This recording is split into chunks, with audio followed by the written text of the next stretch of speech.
विद्या समो बंधु नास्ति विद्या समः सहृतः नास्ति विद्या समः वित्तं नास्ति विद्या समः सुखम।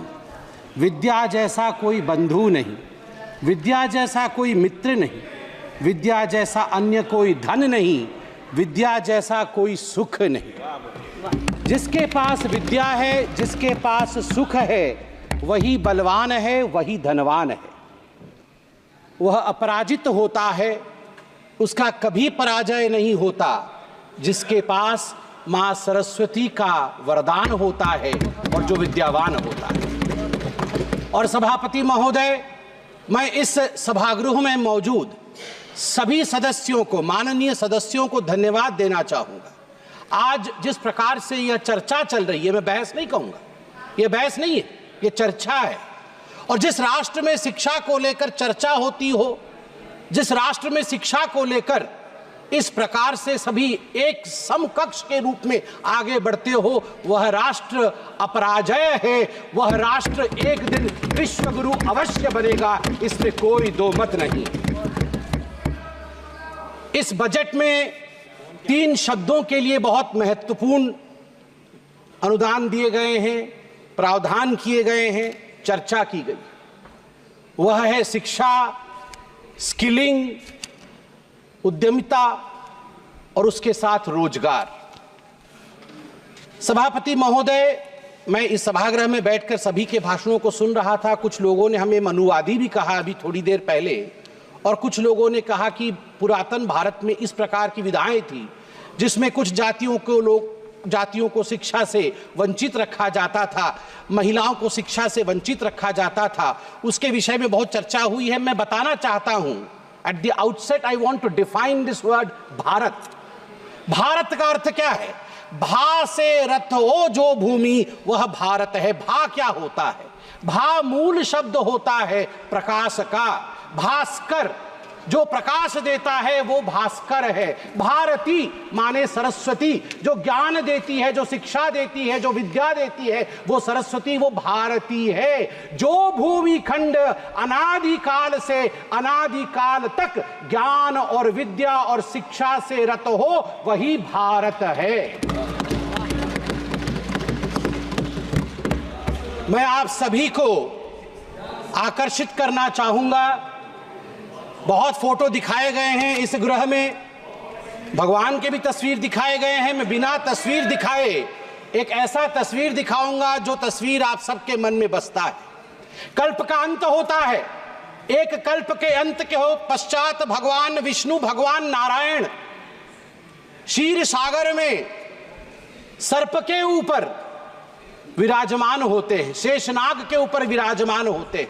पद पे उनकी लक्ष्मी होती है, आंख अधमूंदी सी होती है। नारायण के एक हाथ जो होता है उनके शीश पर होता है, एक हाथ नीचे होता है। नारायण इज कॉन्टेम्पलेटिंग, भावी कल्प कैसा होगा उसके विषय में नारायण चिंता करते हैं। इनोवेटिव आइडियाज कैसा होगा, किस प्रकार से भावी कल्प का निर्माण होगा, उसकी चिंता करते हैं। जैसे ही he conceptualizes how the भावी कल्प would be from his नाभि पद्म, जिस पद्म के विषय में भी यहां बताया गया, उस पद्म पर बैठ करके भावी कल्प के जिनके पास स्किल होता है वो ब्रह्मा उपजते हैं। The Brahma is skilled to produce the next ब्रह्मांड, next universe, and you know who provides the resource?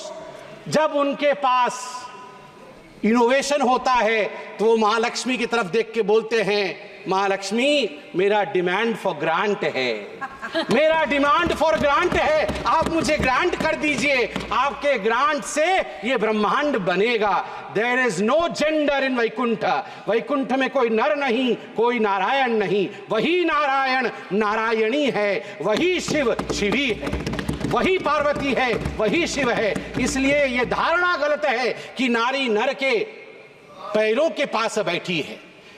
तात्पर्य है कि जहां आइडिया है, जहां इनोवेशन है, जहां विद्या है, जहां शिक्षा है, रिसोर्स के पास कोई अन्य उपाय नहीं है। रिसोर्स की अपनी बाहें अपने आप ही खुल जाती है, मां लक्ष्मी तथास्तु कह ही देती है। बंधुगण, जहां तक भारत के विषय में कहा गया, अभी मेरे भाई नालंदा के विषय में बोल रहे थे।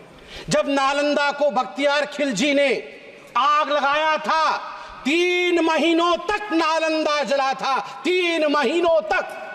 वो ज्ञान का खजाना अभी भी अमिट है। मैं धन्यवाद दूंगा प्रधानमंत्री नरेंद्र मोदी को।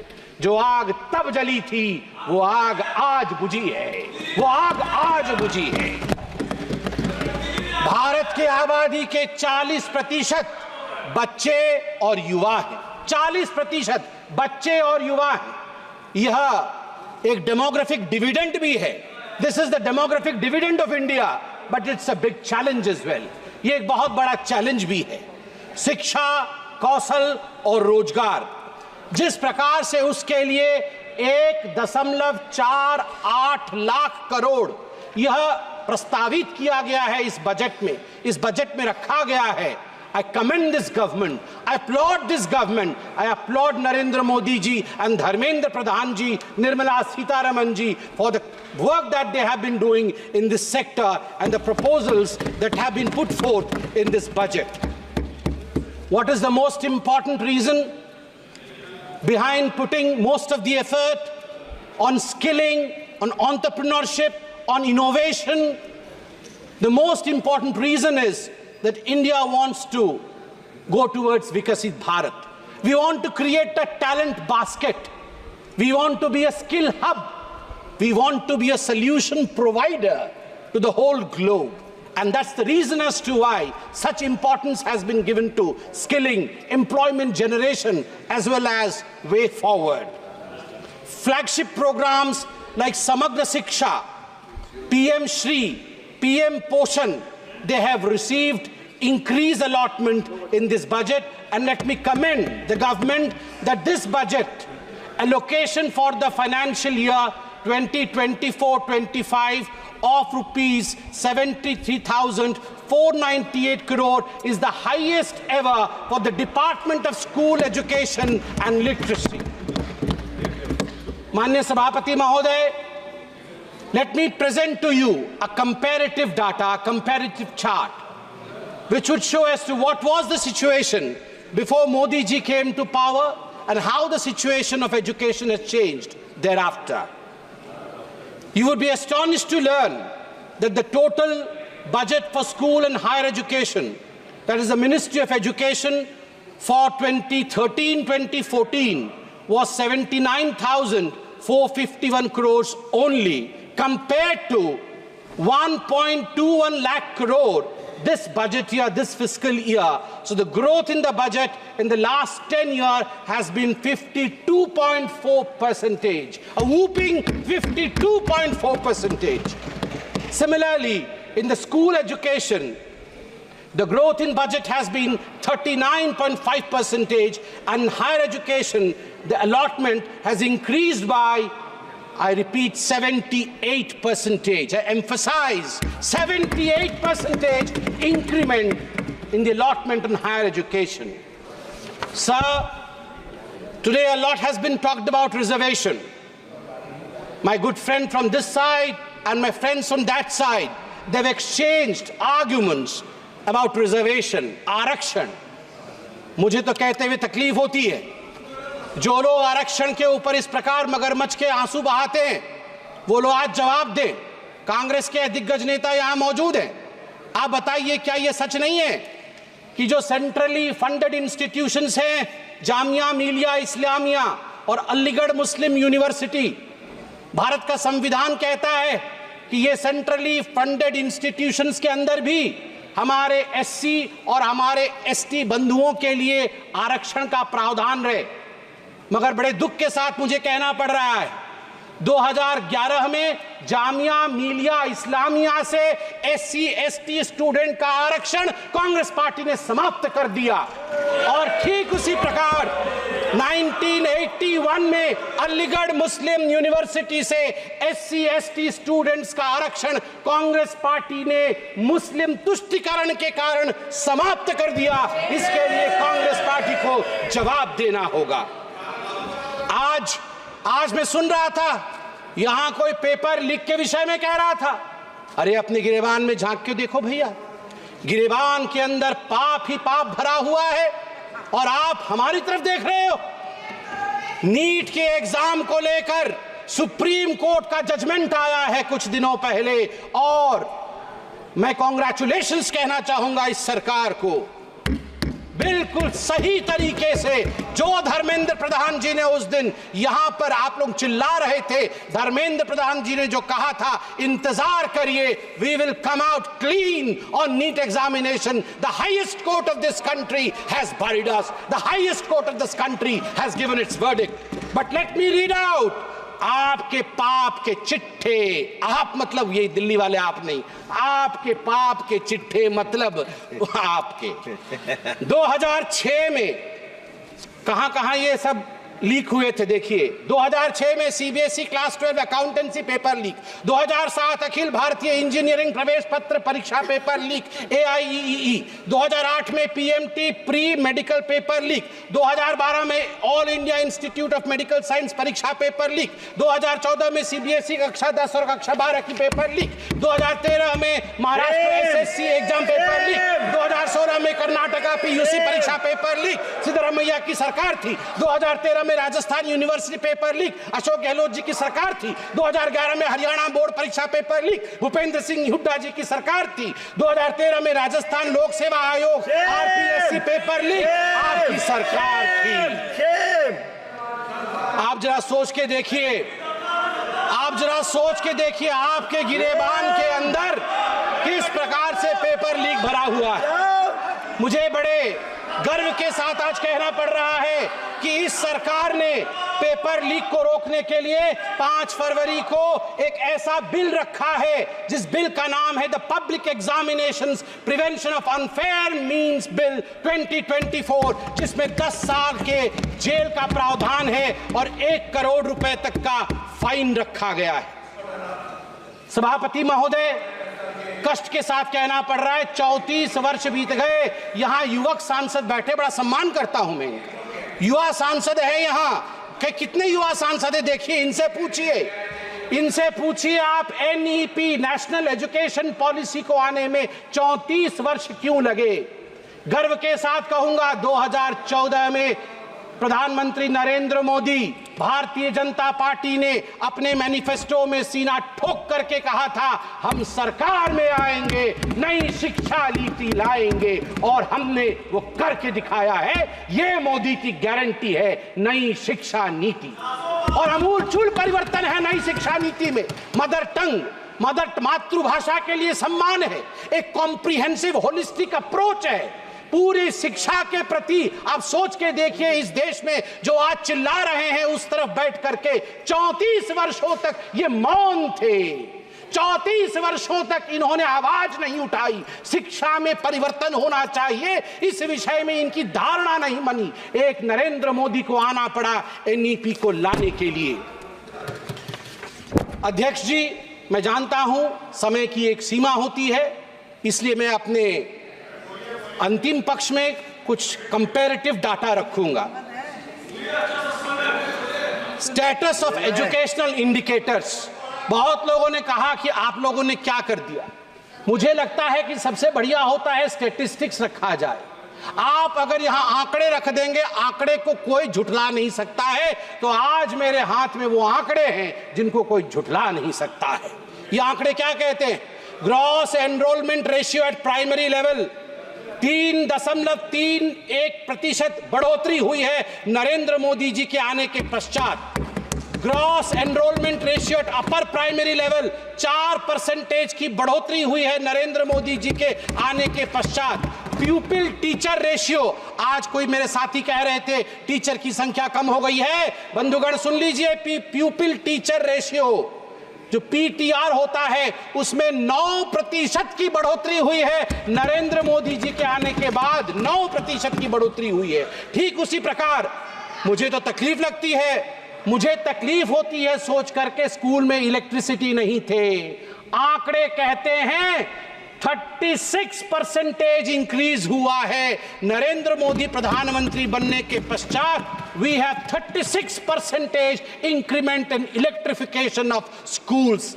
अंधकार में बच्चे पढ़ रहे थे। अंधकार से उजाले की तरफ लेने का काम नरेंद्र मोदी जी ने किया है। ये छोटा विषय नहीं है। Hand wash facility, mid day meal का प्रोग्राम होता है, हाथ धोना अनिवार्य होता है, हाथ ना धोएं तो बीमारी होगी। आपको जान के आश्चर्य होगा, यह जो आंकड़ा मैं भी कहने वाला हूं, 51% increment in hand wash facility in school after Modi ji became the Prime Minister of India. Modi ji के प्रधानमंत्री बनने के बाद 51% इजाफा हुआ है उन स्कूलों में जहां हैंड वॉश फैसिलिटी मिली है। और मैं बहुत संवेदना के साथ, और मैं चाहूंगा कि कोई इसमें चिल्ला चोट भी नहीं होनी चाहिए, क्योंकि मैं दिव्यांग बच्चों की बात करने वाला हूं। चिल्ड्रन विथ स्पेशल नीड्स, जब वो स्कूल जाते थे तो इनके लिए रैंप्स नहीं थी।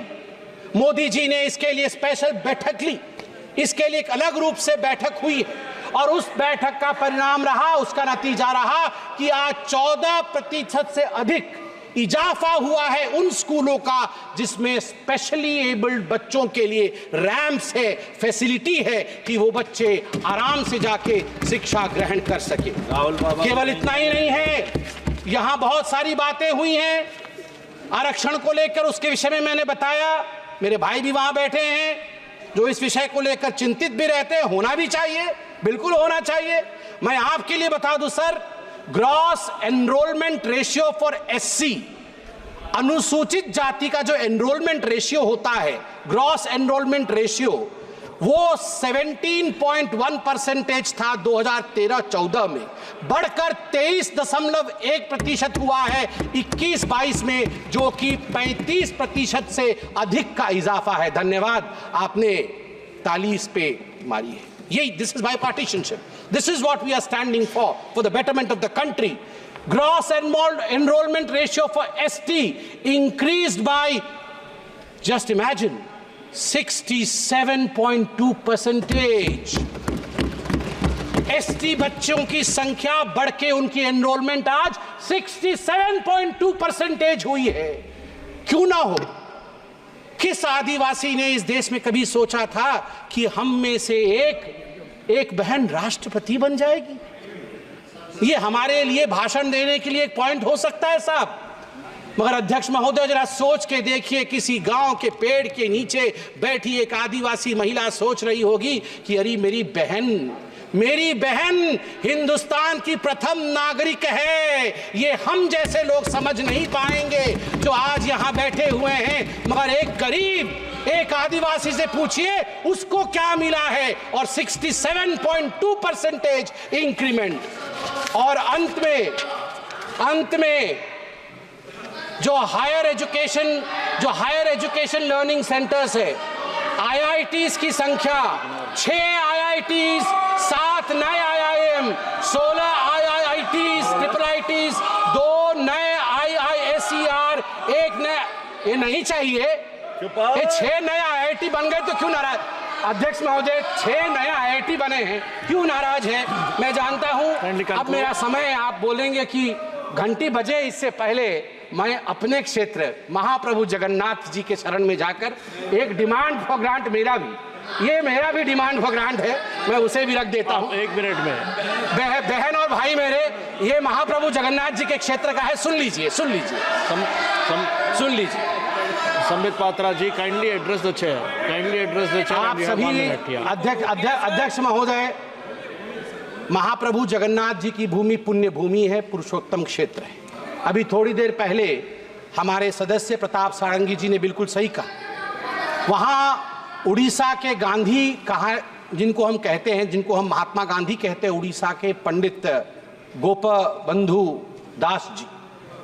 दास जी, उनको महापंडित गोपबंधु दास कहा जाता है। उन्होंने बकुड़ वन, सत्यवादी करके क्षेत्र है पुरी में, सत्यवादी में बकुड़ वन 1909 में स्थापित किया था। जैसे रविंद्रनाथ टैगोर जी ने शांति निकेतन स्थापित किया था, ठीक उसी प्रकार बकुड़ वन स्थापित किया था। वन में शिक्षा दी जाती थी और वह अपने आप में एक बहुत बड़ा विधा था। मैं आपसे निवेदन करता हूं कि जब भारत आज़ाद हुआ, वहां एक हाई स्कूल खुला, बाद में वहां राज्य सरकार ने एक यूनिवर्सिटी उड़िया भाषा के लिए खोला। मैं आपके माध्यम से इस सदन से और सरकार से भी निवेदन करता हूं कि वहां एक उच्च कोटि का शांति निकेतन जिस प्रकार बनाया गया है, सेंट्रली फंडेड यूनिवर्सिटी बने, जहां उत्कल प्रदेश उड़ीसा की बहुत सारी जो विधाएं हैं, संस्कृति है, कला है, जगन्नाथ जी की परंपरा है, उसकी शिक्षा दी जाए ताकि हम सब उससे उपकृत हो।